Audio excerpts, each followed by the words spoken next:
Come on, who has the regular AirPods? Raise your hand. Who's ready to upgrade to the pros? All right, listen.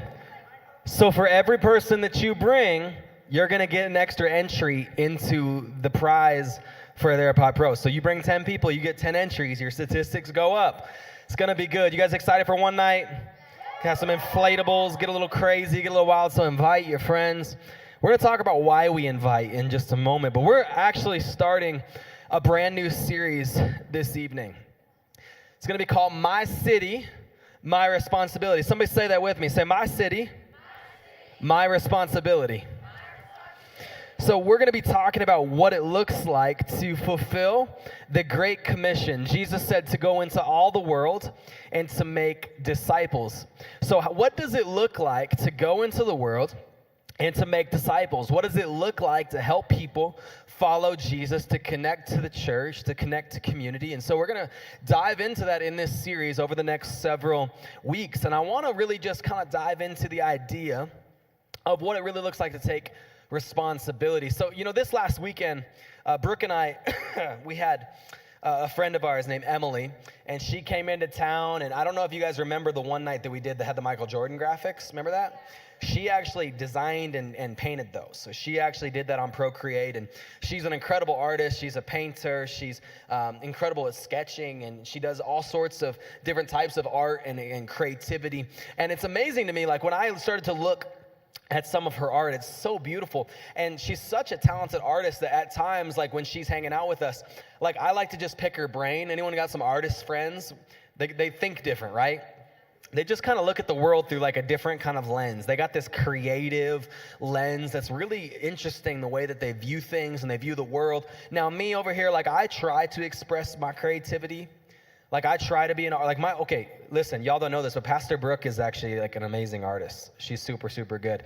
Now, Pastor Landon, I try, but stick figures is kind of like, that's my game right there, all right? Like I try to make like proportionate body shapes, but they end up looking like, kind of like the guy from the tire show, you know what I mean? Like the big kind of like puffy guy. I can't make, like arms always end up being a little short and the legs are super stumpy and the pant lines down here with little pockets. I'm not good. I'm not gifted. But Emily's so amazing at art. And so I was asking her some questions, just kind of picking her brain.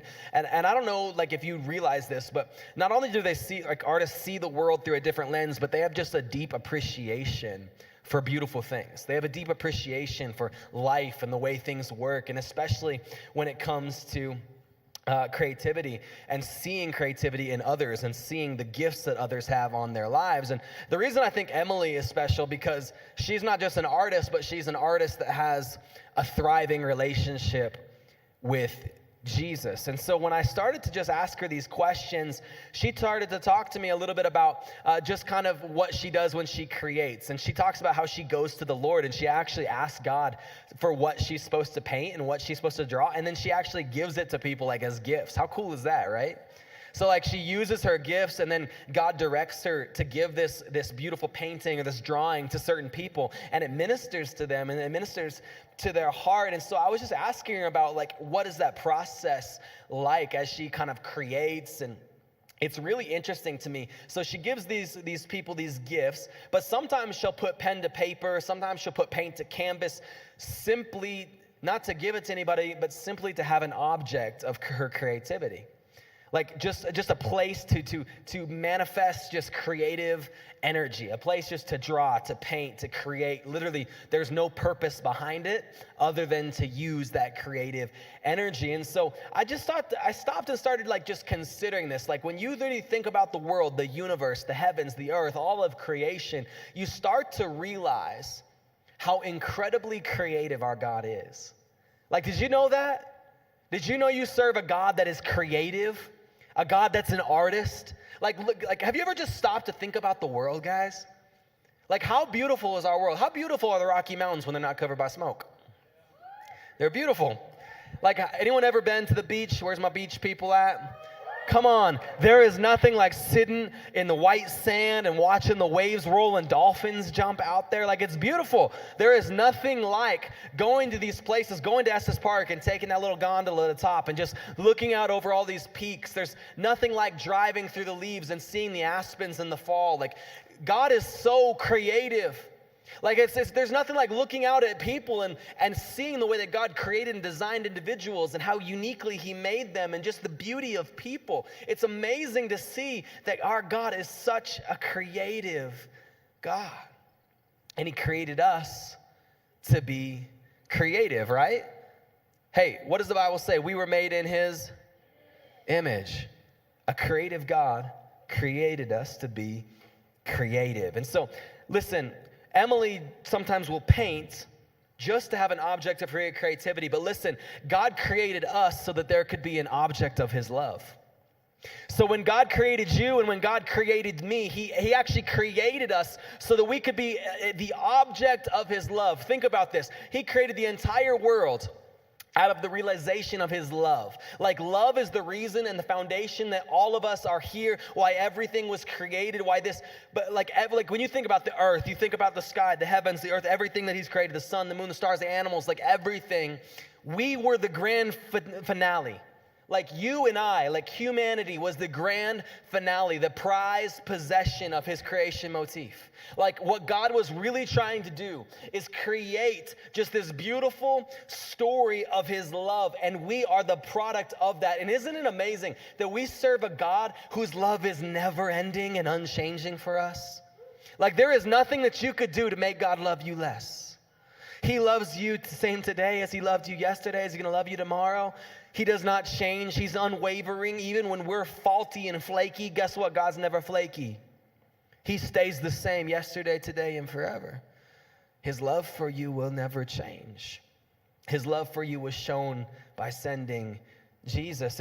So as we begin this new series, My City, My Responsibility, what I want to do is actually go straight back to Genesis. I want to go back to the beginning and kind of look at this story of creation, because I think sometimes we go to the creation story and we try to just find out, where we came from.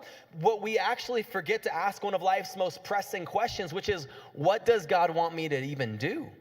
Okay, where did we come from? Okay, we get the story. All right, God created the heavens, the earth, created all these things, created us, right? And so we're like, okay, cool. But what am I actually here for? Anyone ever wondered that? Like, what's my purpose? Why did God create me? Why am I sitting in this seat? Why am I alive? Why is there breath in my lungs? Why is my heart beating? And sometimes we stop and we forget to ask this question of the Genesis story. So I want to go to Genesis chapter 1, verse 26 through 31. And it says this. Open your Bibles up for me, though. Go there with me. Genesis chapter 1, go in your Bible out.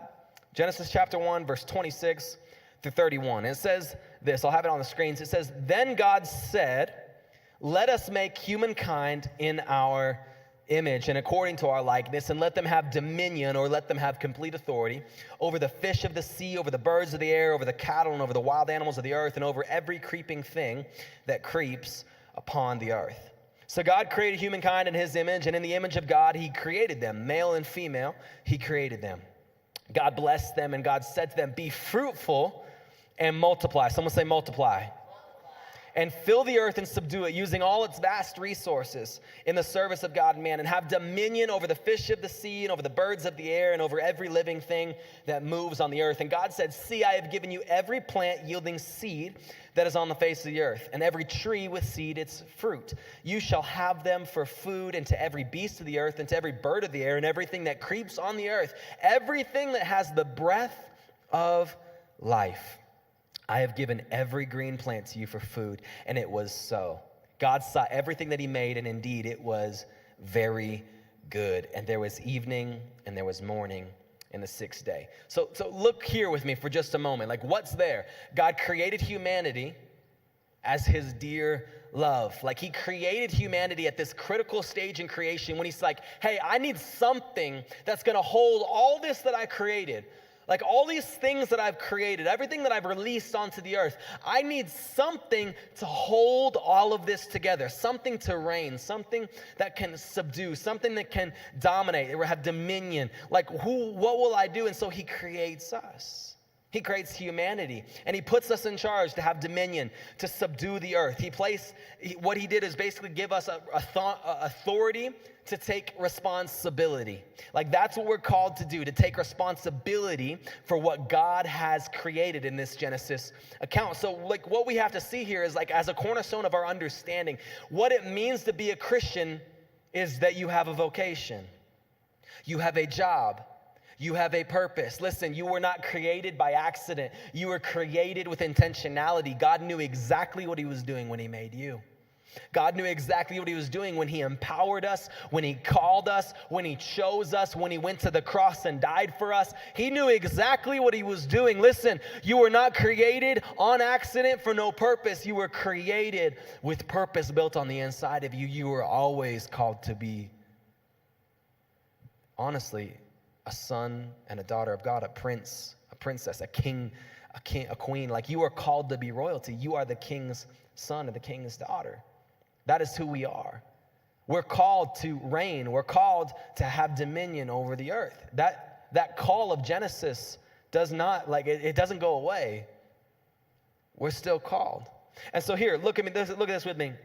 So he's entrusted the earth to us. What does that really mean? Like, if we're entrusted to take care of this, to be part of his creation story, what it means is I'm only going to feel truly human if I'm doing what God has called me to do. Like, we're never going to feel the most human. And what I mean by that, we're never going to feel like we're living in our purpose to the utmost, to the umpth degree. Like, we're never going to get to that place where we feel like I am living and operating exactly how God intended for me, until we get to that place where we start to actually do what he told us to do.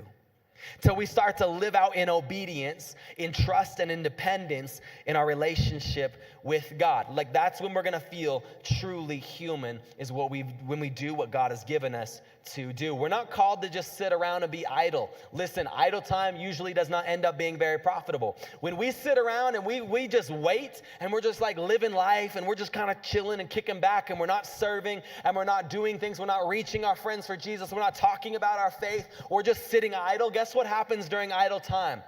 Usually you start to use it for yourself. You start to chase after your own pleasures. You start to chase after things that aren't going to fulfill you. You start to chase after things that you think are going to fill you up, but end up tearing you down and making you feel worse and bring you to a place of shame.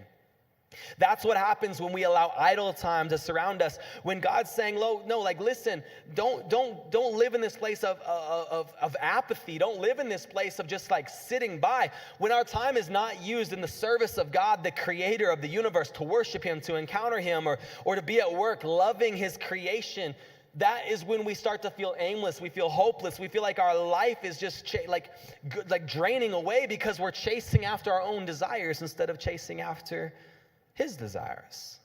Anyone ever been there? Like, where you're just like, man, I'm just like, I don't know why I'm here, so I'm just chilling. Like, I know I've been there before. I know what that's like. But can I tell you something? You were created for more. All of us were created for more. And so, like, you might be hearing me right now and going, well, does that mean like I can't just like chill?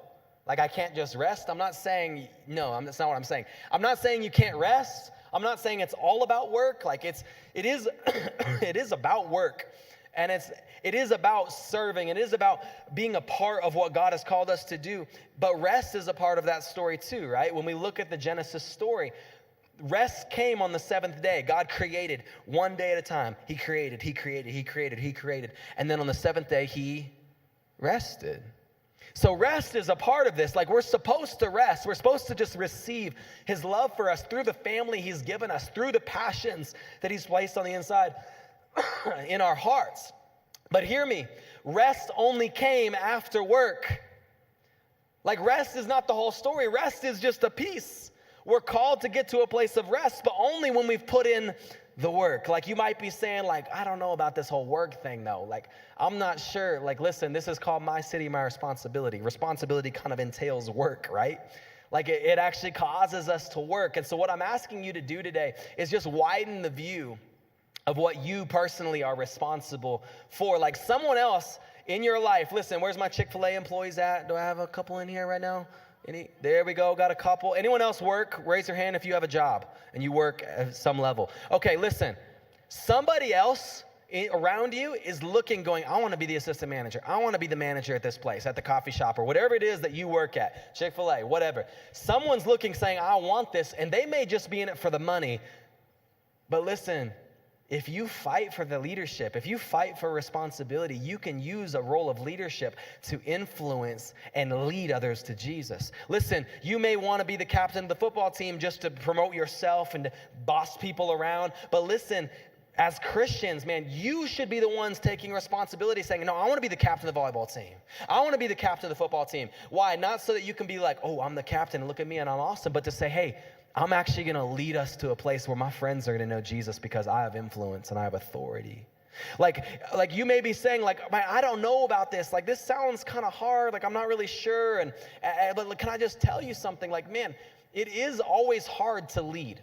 Like, being the person that has to step forward when no one else does, when you're lined up in culture and everyone's doing the same thing, you don't want to be the person that steps out. Why? Because all the eyes go to you.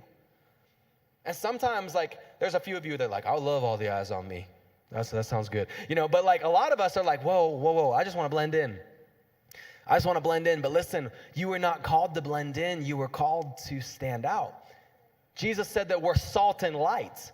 Salt gives flavor. Light comes in the middle of darkness and shines. Like it is a focal point. That's what you're called to be as a Christian, is a focal point. Like when you walk into your schools, it should be different because you're there.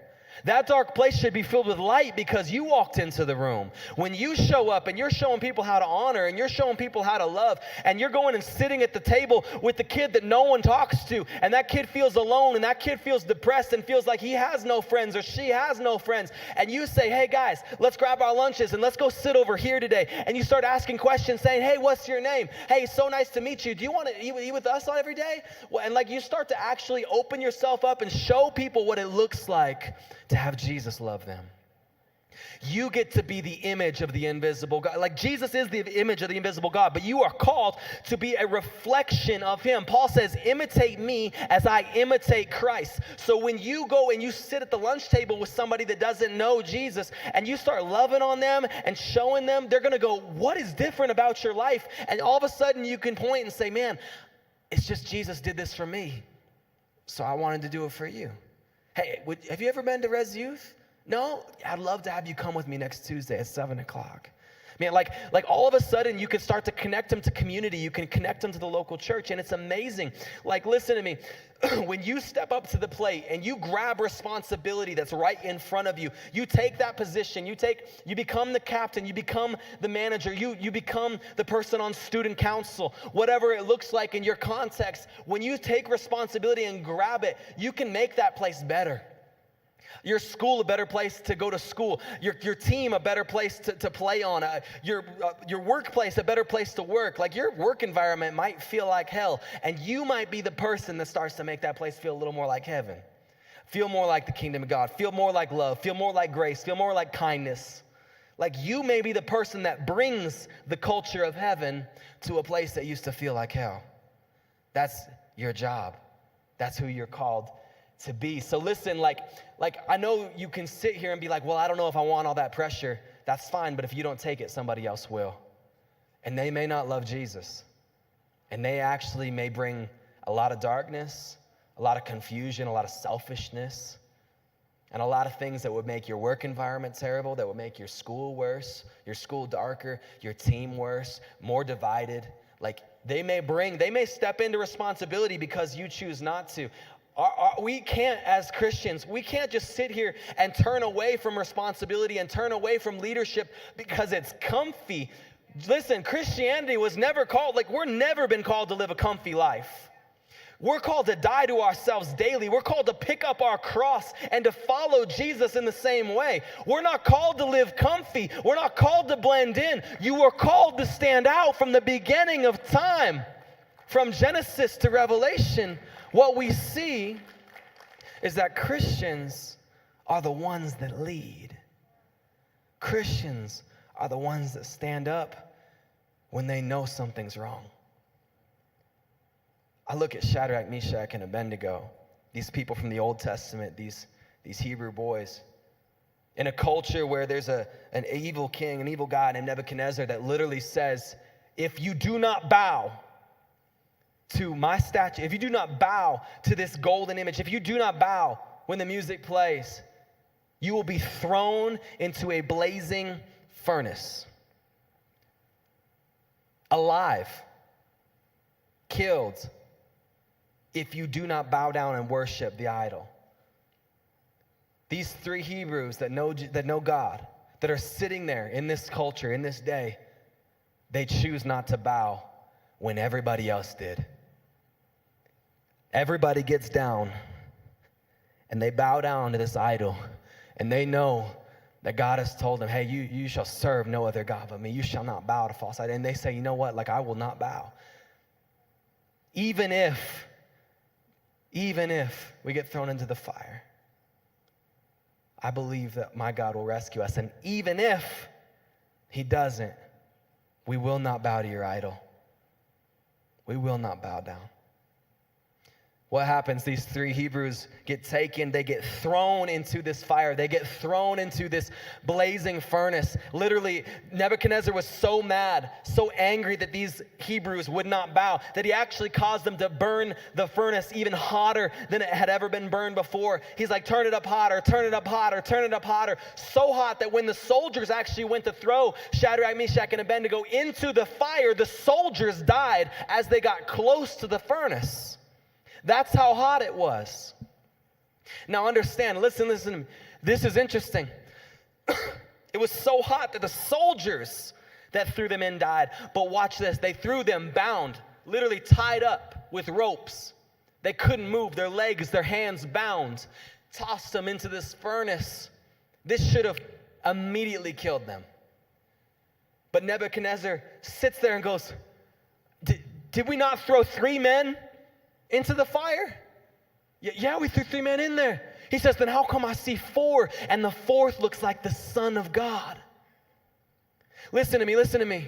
They were walking around in the fire, completely unbound, completely unharmed. Listen, the Bible even tells us they walked out and they didn't even smell like smoke. Can I tell you something? When you don't bow down to culture, and you don't bow down to drugs, and you don't bow down to a culture of sexuality, and you don't bow down to what the world says is normal, what the world says okay, and you stand in the middle of culture that says all this is normal, and you say it's not normal. And you stand there and say, I'm going to stand up for God in a culture that has abandoned him. I'm going to stand up for my faith. I'm going to stand up for what I believe in. I'm going to stand up for purity. I'm going to stand up for righteousness. I'm going to stand up for holiness. I'm going to stand in the midst of a culture of people that are bowing down, and I'm going to be strong for my God. Listen, God is able to protect you from what the culture says is going to destroy you. God is able to protect you from the flames. God is able to protect you so that you won't even smell like smoke. So you won't even have residual effects of what the culture has said is going to happen to you if you don't bow down, if you don't fall into line. You're called to stand out. Listen. What I want you to really understand here is when it comes to dominion, when it comes to ruling, when it comes to standing up and leading and taking charge, I'm not talking about like a dictator, okay? Like, listen, please don't go to your school and be like, I'm the Christian in charge now. Like, you know what I mean? Please don't be like a tyrant. I think sometimes we think, like, because that has happened in Christianity, there's been people that think, like, this is the way to lead. This is the way to have dominion. It's just to stomp my foot and hit people over here with the Bible and point them in the chest and say, you're wrong. Like, that's not at all what you're called to do. Listen, I really believe this. Let me tell you, the most vivid and explicit image we have of who God is Jesus. And at the very same time, the most explicit and the most clear image of what it means to be truly human is also Jesus. He showed us how to live in right relationship with God. He was fully God, but he was fully man. And so he lives in this paradoxical thing and shows us, literally, he is the image of the invisible God. He shows us what God looks like, but he also shows us how we are to relate to God and how we are to live. And so watch this, Mark chapter 10, verse 42 through 45. It says this, so Jesus called them and said to them, you know that among the Gentiles, those who they recognize as their rulers lord it over them, and their great ones are tyrants over them. But it's not to be so among you. But whoever wishes to become great among you must become your servant. Whoever wishes to be first among you must be slave of all. Watch this last verse. For the Son of Man came not to be served, but to serve and to give his life as a ransom for many. Listen, what that means is the ideal vision of the Christian life. This is the most clear picture of what it means to have dominion, to have authority, to rule, to lead. It's death on a cross. It's a sacrificial love that gives up everything to serve and to give your life for others. It's not pointing your finger. It's not hitting people over the head with the Bible. It is standing up for what you believe in. It is taking a stand. It is not bowing. But at the same time, what it looks like is a sacrificial love for people, literally being unselfish, wanting nothing in return, literally serving people, knowing that these people can't do anything for you. That sacrificial love, that idea, that picture of death on a cross is our call to leadership. This love, the kind of love that holds a crying baby all through the night. Listen, we have a 1.5-year-old who literally has just been having the hardest time sleeping for weeks. Like, you both your pastors, Brooke and I, are like, we out here dying. I'm like, it's 2 o'clock in the morning and we're sitting there like, I love you, like, please stop crying. You know what I mean? Like, and it's just like you just rock this baby again and again and again, and you sing over this child and it's just screaming, and you're sitting there and holding this. Like, that is what it looks like. That is what a picture of love looks like, is even when you're just there, you feel like there's nothing you can do, when you feel like I'm just sitting here just like this child just screaming at us. I'm like, man, he's going crazy. He's screaming at us, but it's like, hey, I'm there with you. I'm for you. Like, I'm here with you, buddy. Like, so you're going to have people that you try to care for, they're going to scream at you. They're not going to be pumped that you want to help them. They'll be like, what are you getting out of this? Like, why do you want to know about my life? Like, why are you getting all nosy? Man, I just care about you. I just want to know how you're doing. Hey, how's your family? I know your parents went through a hard divorce. Like, how you doing with that? Like, let's talk. Hey, I've been noticing, like, you've been skipping a lot of class, and, like, you seem like you're really down. Like, are you really doing okay? Can we talk? Can I buy you a cup of coffee? Well, why you want to buy? I don't want anything from you. I just want to make sure you're okay. Like, sometimes people will try to put the stiff arm out. They're like, no, I don't need you. Push past that. Push past that. Fight to show them the love of Jesus. Fight to show them sacrificial love. Fight to show them who God is. And Christ really plainly laid out the way to lead, the way to live in the world that God created. He showed us. Listen, when you follow the way of Jesus, it's going to go against the grain of culture. Like, it's not going to fit in. It's going to be against the grain of society, but the way of Jesus is the way that leads to life. The way of Jesus is going to point us towards really three things: living in obedience, living in total trust, and living in total dependence. Those are the three things: obedience, trust, and dependence. That is the way of Jesus. If we're going to live in his way, we're going to hear what he says, we're going to read what he says in his word, and we're going to live it. We're going to do it. Like, we're going to do the hard things. We're going to stand up when we'd rather blend in. We're going to be salt on what sometimes will be people's wounds and may not make them pumped. We're going to be light in places that are dark. We're going to be people that are not just going to sit on the sidelines, but we're going to take responsibility. We're going to grab onto what God has called us to do, which is to have dominion, to reign, to lead, to make disciples. And we're going to go out and actually change our city. Because guess what? If it's my city, it's my responsibility. Loveland, my city, my responsibility. Fort Collins, your city, your responsibility. Wherever you're at, your school, your city, your responsibility. Like, your school, your responsibility. Your friends, your responsibility. Like, step up. Step up. Somebody turn to your neighbor, say, step up. My man, hey, yo. My guy. That's my kind of energy right there, bro. Let's go. Listen, let's do it. Hey. Res Youth, look at me. Look at me. Let's actually do it. Can we actually step up? Like, I ain't talking about like, oh yeah, that's good, Pastor Landon, let's go to small groups. No. Like, let's go tomorrow and let's freaking change our schools. Come on, somebody. Like, let's actually make an impact. Let's actually make a change. Let's actually lead some people to Jesus. Let's actually start a Bible study. Let's actually invite people to come to Res Youth. Listen, I want to challenge each and every one of you guys. I want to challenge every one of you right now, next Tuesday. This is your opportunity to take responsibility, your friends, your responsibility. I want to let you know the reason we do one nights, the reason that we do one nights is so that when students come, they come for the AirPod Pro giveaway. They come for the free Chick-fil-A. They come for the inflatables, but they don't realize that packaged and hidden in this whole thing is the message that Jesus loved them so much that he went to the cross to pay the penalty for their sin, to die for them, to be buried and raised from the dead, and now they can have a relationship with him. So hear me, students, hear me. Use the tools that we've given you. Talk about the AirPods, talk about the Chick-fil-A, talk about all that stuff to your friends. Let them know. Make that be the bait. Let that be the invite. But hear me, hear me, hear me. I want you guys to really take this serious. Every one of these seats that you see next to you that's empty, look around this auditorium. Every seat is a soul. You hear me? Every single seat is a soul. Somebody's going to sit there and somebody's going to have their life changed by God forever. And that somebody might be you. That somebody might be your best friend. That somebody might be the person that you think would never come to church, but they would come get some free Chick-fil-A.